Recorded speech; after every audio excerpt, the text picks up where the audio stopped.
Right now, from tragedy to a holiday miracle, a Rock County family returns home tonight. And hundreds of documents, hours of video are released today. What we have learned about the Jamie Kloss kidnapping case coming up. Plus, there is now officially a 6th branch of the U.S. military. We'll take you to the president's bill signing event coming up. From the Channel3000.com Alert Center, this is News 3 Now at 10. Thank you for joining us tonight. A Rock County family is back home for the first time in more than 5 months. Rock County reporter Adam Duxter joins us from our Rock County Bureau with why some are calling this a Christmas miracle. Adam? Well, Eric and Charlotte, last July, it was a holiday disaster for the Boucher family after they lost their home and everything inside of it. But with help and hard work, this holiday season is looking a lot different. A fire on the 4th of July. An unfortunate surprise Chief Randall Pickering won't forget. It's just one of those images because of the size and the amount of fire. And just the emotion that was going on when we pulled up. And while the Boucher family was saved, their home was not. When I talked to the homeowner that first morning and he had told me what had happened, I was like, boy, you're lucky it got out. The person putting the pieces back together knew it could take 6 months to a year, but he was determined to turn a holiday tragedy into a holiday miracle. I started plugging the numbers in with all the contractors that were involved. It was a real possibility if everything went like a military operation, we could get this done by Christmas. 5 days a week for the last 3 months. The family with no clue how far things had come. Come on in! Oh my gosh. Until tonight. A move-in ready home, ready for the holidays.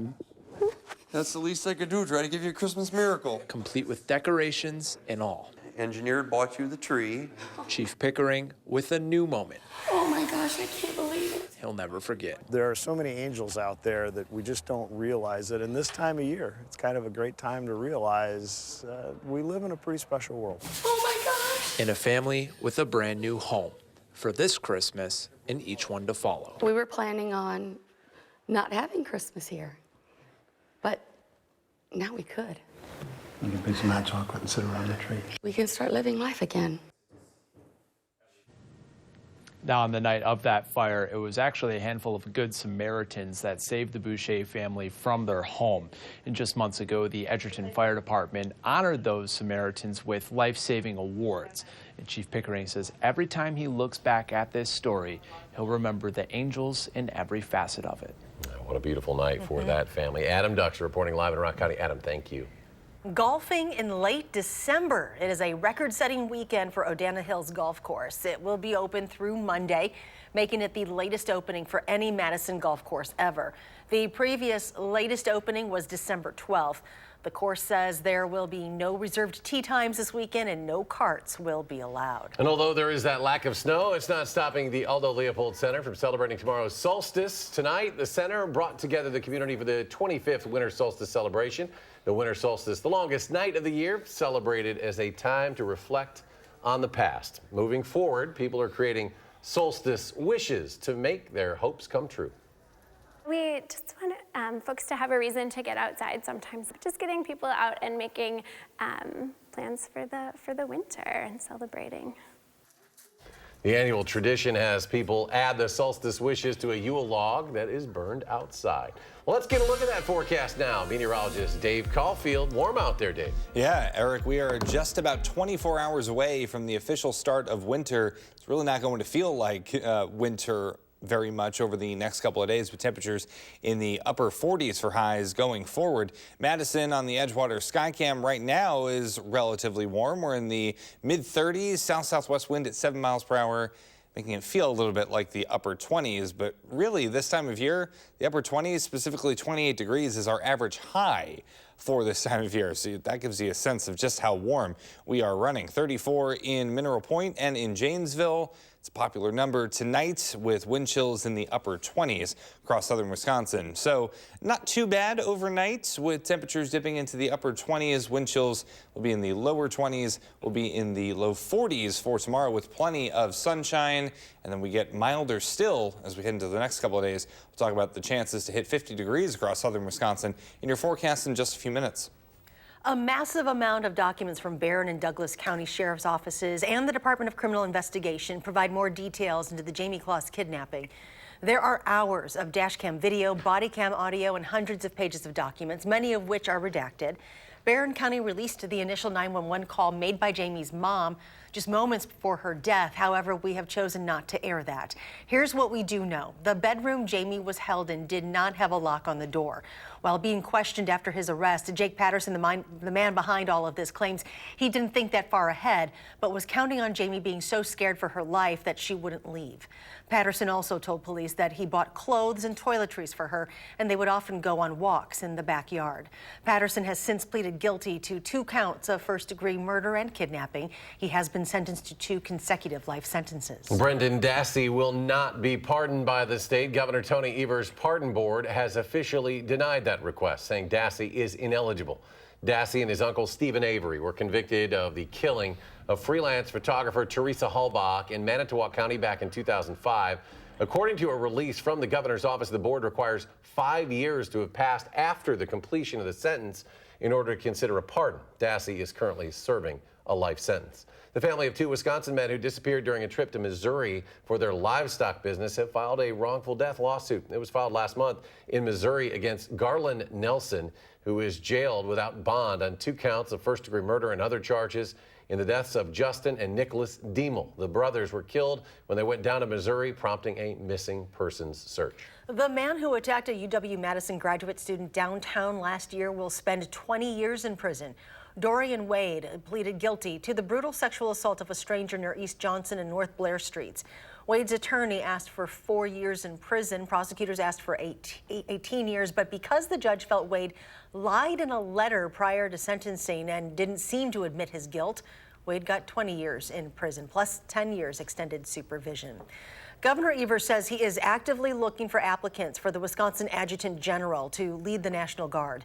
The appointment will fill the vacancy that will be created by the resignation of Major General Donald Dunbar, which is effective on December 31st. The appointment will be for a 5-year term. To be eligible, an applicant must hold the federally recognized minimum rank of full colonel.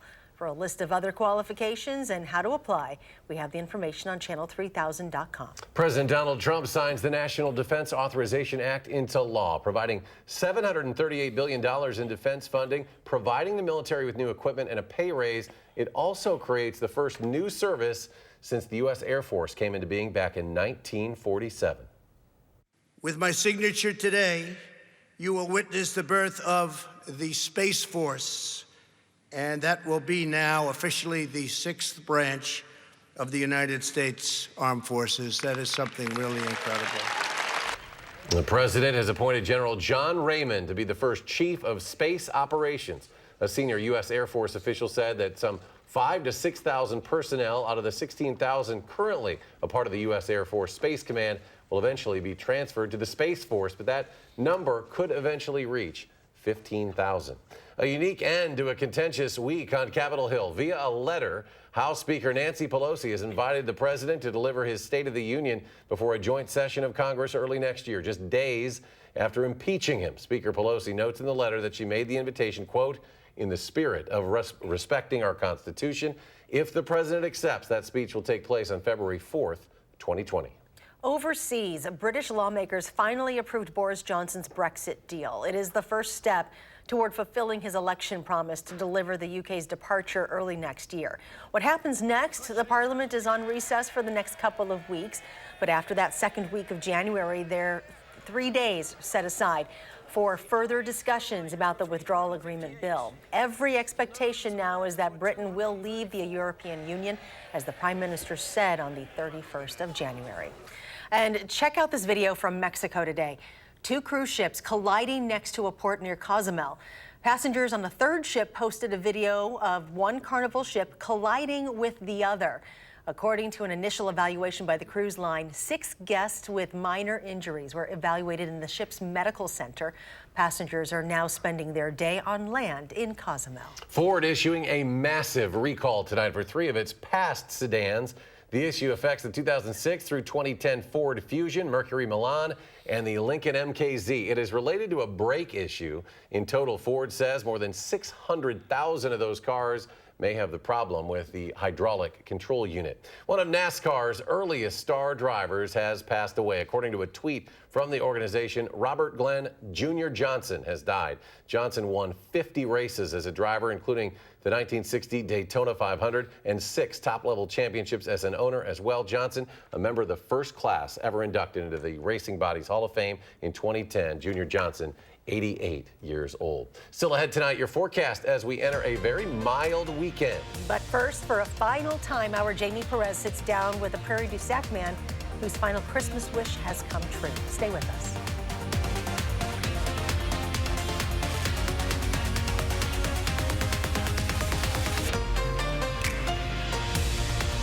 For reliable weather day in and day out, watch First Alert Weather.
Two weeks ago, we shared the story of a Prairie du Sac man with stage 4 pancreatic cancer. His dying wish to get as many Christmas cards as possible. But since our story was then shared by CBS and CNN, people from around the globe have given him so much more than that.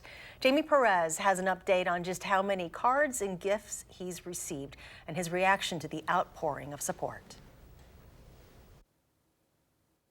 I lost my husband, Jerry, October 23rd, 2017.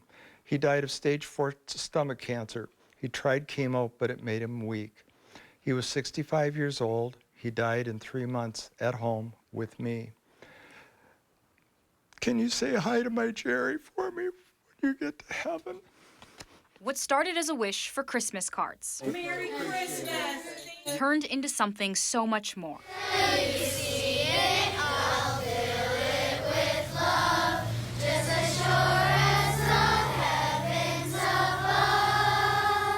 Gifts and cards from people near and far. It's a serviceman in Okinawa, Japan, Emerald Isle. This one's from Switzerland. Ontario, we got quite a few things from Canada. Royal Mail, so we get a lot from the UK, Germany. I had 4 trees planted in national forests in my name. I had a young man who drew a portrait of me on his man-made or self-made card. Things they couldn't have even dreamed of. An incredible sharing of love and happiness, thoughtfulness, kindness. Every day, Jean Whitenhiller has received thousands of cards. And I don't care if it takes months or even after Jean is gone, we will read every card. So many cards, busfuls of kids have come in to help deliver them. Busfuls have come to their home, caroling day and night. When they first shared their story with the world, they expected several hundred cards at most, but they got 50,000. It's something that has helped Jean cope with the fact that his time on this earth is limited, and this Christmas has helped him remember how much good there is in the world. Almost feel selfish that somehow I've been singled out to get all these cards. I wish I could share them with everyone else that's suffering from cancer. I'm confident this is going to be my last Christmas. Most memorable, yes. I mean, to see this kind of outpouring of love and kindness, I can't. The loss for words is shared by his son Ross, who never thought that asking for Christmas cards could turn into this. There was a card from North Carolina. A man wrote and said that he hasn't spoken to his father in 7 years. And he saw this story, and he called his dad and talked to him for the first time. Thousands of these cards share stories of love, loss, death, joy, and kindness. But Jean is getting weaker, and it's getting more and more difficult for him to stay up and read them. I'm lost at words.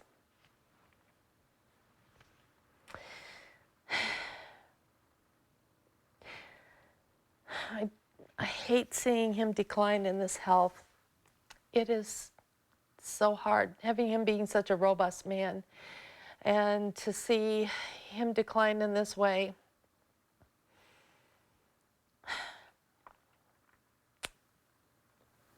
It's hard.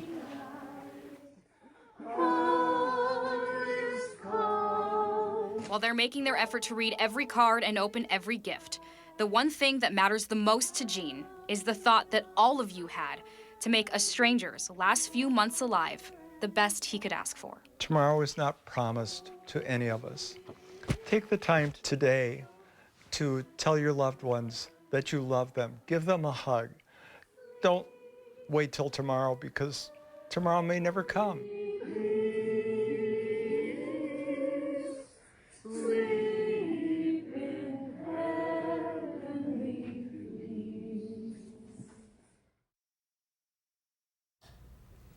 That was Jamie Perez reporting. Thank you so much to everyone who has shared his story, sent him cards, gifts, and shown up to his home.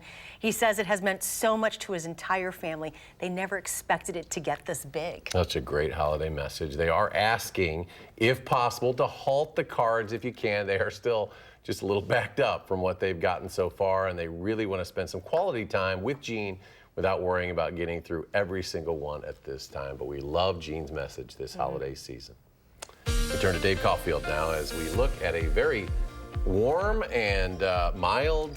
We might have some precipitation, but it's looking green for Christmas. Yeah, we had a white Halloween, and we're going to have a green Christmas outside. Makes perfect sense. Yeah, a little bit topsy-turvy. Actually, the 2 times that we've had snow on Halloween in history in Madison, we haven't had any snow on Christmas. So we'll have to watch that trend going forward. High temperatures today, not conducive to snow by any means. We were in the upper 30s and low to mid 40s across much of southern Wisconsin today. And I think those 40s will come with us for the next few days at least, and even into Christmas Eve and Christmas Day. We've had a lot more mild days compared to cold days so far this December. The trouble is, when we've been cold, we've been very cold, and really the mild days have been only slightly mild. So while there are more of them, our monthly departure only about 1 degree above normal. I think that number and the amount of boxes that are orange, so above average days, is going to go way up over the next couple of days.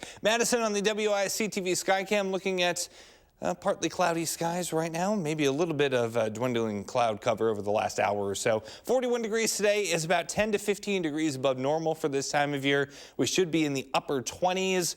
We're going to be in the upper 40s on Sunday and Monday, so running about 20 degrees above normal for this time of year. And even when things get a little bit more wintry after Christmas Day, we're still in the upper 30s, so that means we're still about 10 degrees above normal for this time of year. Helped by a ridge of high pressure, a ridge in the upper atmosphere. That usually means that the areas under that ridge are a little bit drier than normal and a little bit warmer than normal. It's that buckling of the jet stream, but instead of that U shape, it's a little bit farther north of us, so the storm track is not really over our neck of the woods. We are in the upper 20s to start off Saturday, and temperatures will be in the low 40s for the afternoon on Saturday, maybe a few more clouds on Sunday, but still I think those temperatures are going to be quite warm in the upper 40s on Sunday and Monday, and the quiet weather continues into Tuesday. We will see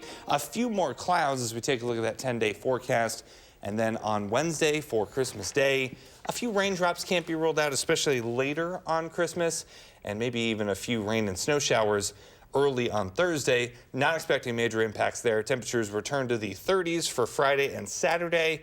And we're watching next Sunday, so that's the 29th of the month already, I believe. And really, that's when our next chance of some measurable precipitation comes our way. So it looks like a pretty quiet and definitely mild end to the month of December and the end of 2019. Yeah, my youngest son is not happy that there isn't any snow. Sorry. Yeah, I know. Sorry I'm about just that. like, Does he shovel? No. No, exactly. That's why he likes it. That's what I should tell him that. I should tell him that. We got slammed, though, last year after Christmas, too. We really didn't have a lot was like in December. Then it never stopped. Right. So. Yeah, we kind of see this sometimes where we'll get a lot in November, maybe not a lot in December, and then Mother Nature has a funny way of making up for it in January and February. That's not really nice. Always It's not very nice. Okay. Thank you, Dave. Thanks, Dave. Badger volleyball team looking to make some history tomorrow night in Pittsburgh, but they have to knock off the defending national champs to do it. More from the Badgers next in sports.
Well, at the beginning of the NCAA tournament, head coach Kelly Sheffield told us that the Big Ten prepares his players so well for the national stage because the conference is just that strong. And that experience has definitely helped the Badgers so far. They knocked off #1 seeded Baylor last night, and now they've got to take down the defending champions if they want to win the national championship title. Stanford's program boasting 8 national titles, including 2 of the last 3.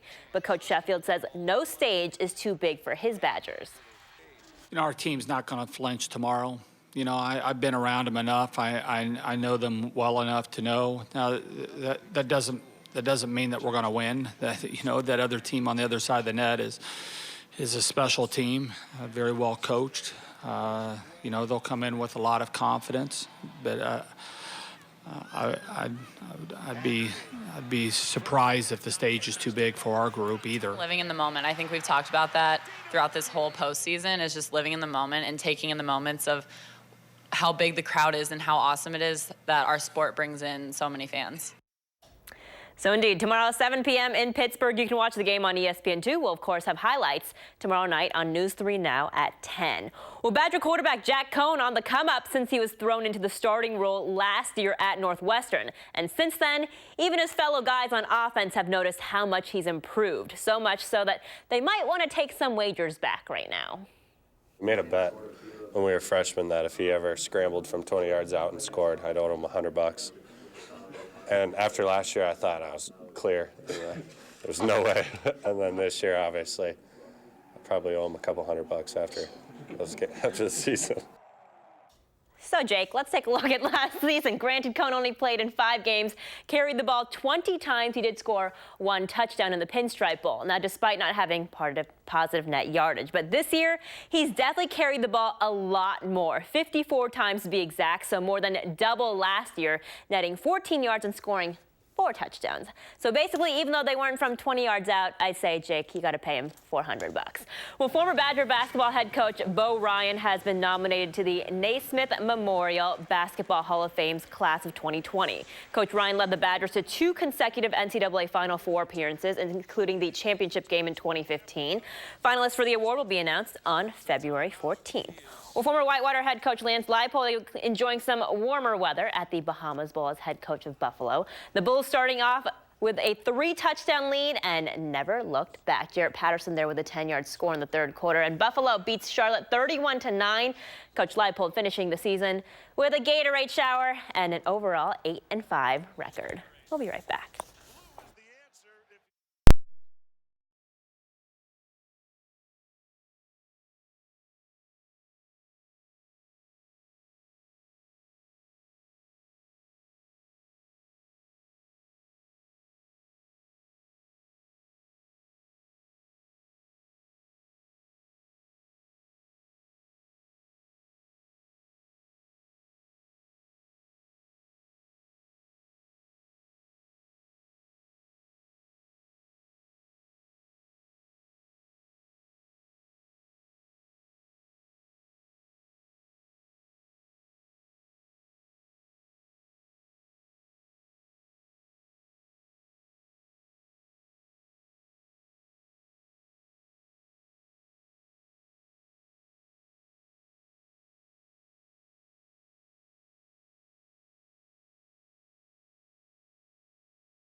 And here's a look at your 10-day forecast. Staying mild for the start of winter tomorrow night, about 24 hours away, but temperatures are not very winter-like, in the upper 40s for Sunday and Monday, still in the 40s closer to Christmas.